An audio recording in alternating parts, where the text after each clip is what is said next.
కామారెడ్డి జిల్లాలో కురిసిన భారీ వర్షానికి జాతీయ రహదారి 44 దెబ్బతింది. భారీగా ట్రాఫిక్ జామ్ అయింది. సదాశివనగర్ నుంచి పొందుర్తి వరకు సుమారు 20 కిలోమీటర్ల మేర వాహనాలు నిలిచిపోయాయి. దీంతో నిజామాబాద్ నుంచి హైదరాబాద్ వెళ్లే మార్గం బ్లాక్ అయింది.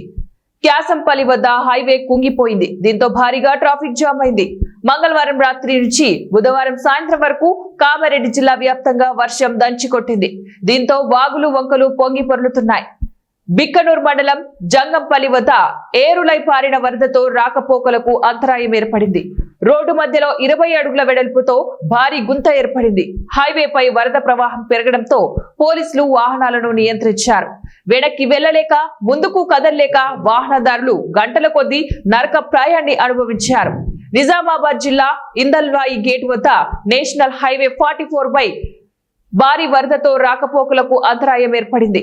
బీబీపేట కామారెడ్డి మార్గంలో బీటీ రోడ్డు కొట్టుకుపోయింది. పోచారం ప్రాజెక్టు ఉగ్ర రూపంతో హైదరాబాద్ బోధన్ మార్గంలో హై లెవెల్ వంతెన ధ్వంసమైంది. మరోవైపు పోచారం ఉధృతికి మెదక్ జిల్లాలో జాతీయ రహదారి కోతకు గురైంది. దీంతో కామారెడ్డి మెదక్ మధ్య రాకపోకలు నిలిచిపోయాయి. పోచారం ప్రాజెక్టు వద్ద సహాయక చర్యలు కొనసాగుతున్నాయి. ముంపు ప్రభావిత ప్రాంతాల్లో ఆర్మీ అధికారులు సహాయ చర్యలు చేపట్టారు.